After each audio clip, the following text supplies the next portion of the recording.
Banaras is a mystical city. It is not easy to know that city well. Hindus and Muslims used to be like two neighbors, who had some issues but who also loved each other. I truly believe that women are extremely talented people, and with the right opportunities, they perform as well and maybe better than men.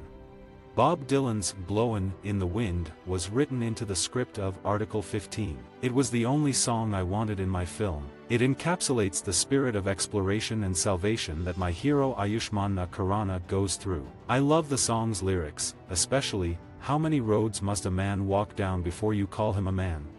I know that I don't have a problem with women knowing more or learning more or performing better or making more money. Article 15 prohibits any kind of discrimination on the basis of caste, creed, or religion. My film is about the discrimination we practice on various levels. After becoming an engineer, I worked for a year in Faridabad. I was so bored. I used to live in a one-room apartment, and every night I would come back to a frog in my bathroom. There's a big difference between chauvinism and chivalry. After Seahawks, television became very strange for me. I could not relate to the stories that were being shown on TV. I grew up in Varanasi, where there would be a communal riot every other week. Then I moved to Aligarh, where the Muslims made me feel completely at home. They never made me feel different, so when did this business of them and us start?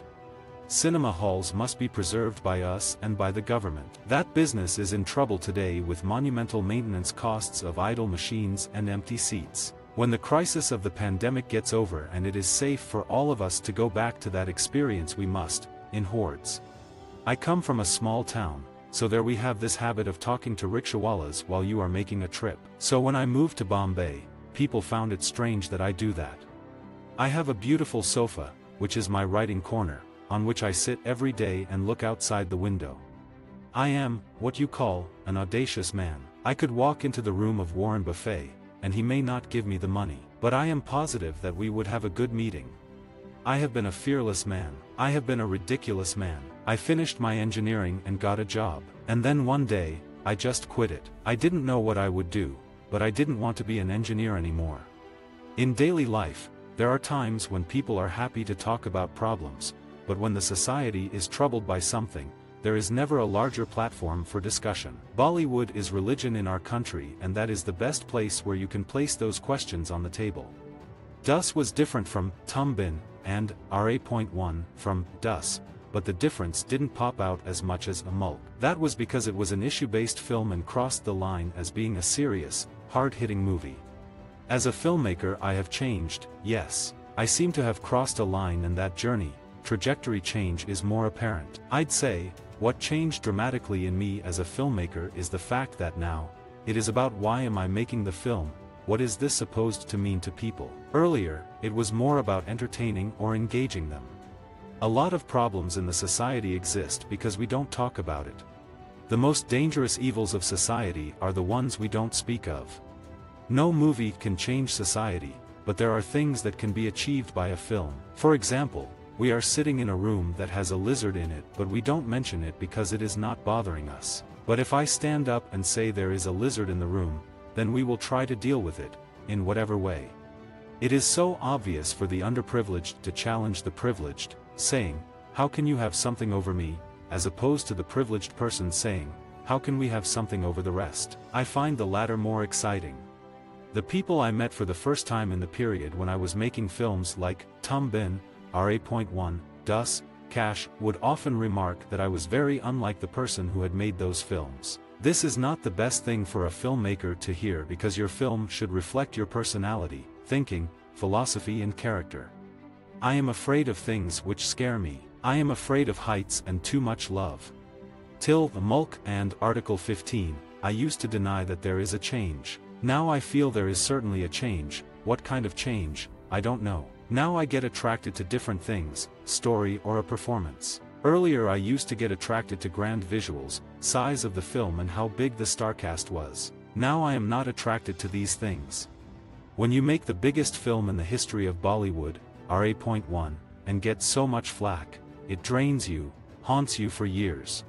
Social distancing on a film set is an oxymoron. It can't happen, it won't happen. We can keep lying to ourselves though. It may not be the best marketing thing to do, but I don't like talking about my film until I have finished it. I think I was always this person. If you see my early work, my first TV show called Shitcast and a lot of Seahawks, I think I was dealing with a misplaced definition of success. I am from a very vague caste. I don't belong to any of the four. I am caste.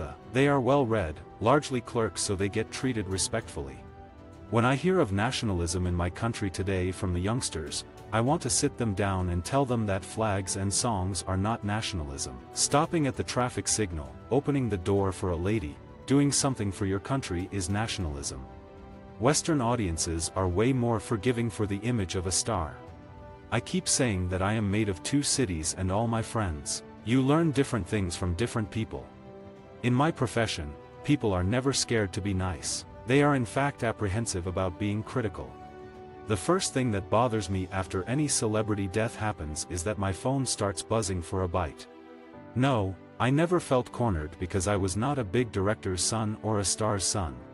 Since my adolescence, divisive politics has bothered me. Governments don't like harmony.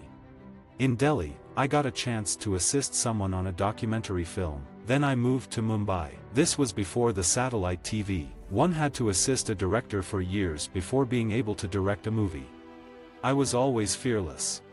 After The Mulk, I figured it's your voice that people are connecting with. So then my voice became of prime importance to me for my films. I have made my mistakes and learnt from those. After RA.1, Cash, Tumbin 2, did not work, I almost lost my confidence as a director. In 1981, when I passed out of class 12, you could either become a doctor or an engineer. If you did not take up science in class 12, you were not considered a good student. The arts were a no-no. As a filmmaker, if your personality is not reflected in your movies, then what are you doing? Why are you making films? My father would get up with his plate after dinner and keep it where it was supposed to be kept. He wouldn't leave the plate for my mom to pick up. I'll keep venting my anger through my films. I keep finding good stories, so I don't see a reason not to work. I'm a workaholic and there is no other engagement in my life. After the #MeToo movement, I told my team to hire as many women as possible. So there are always a lot of women in my team. I talk to them and they read the script and come up with their own suggestions. Visit our website for more quotes, quoting.com.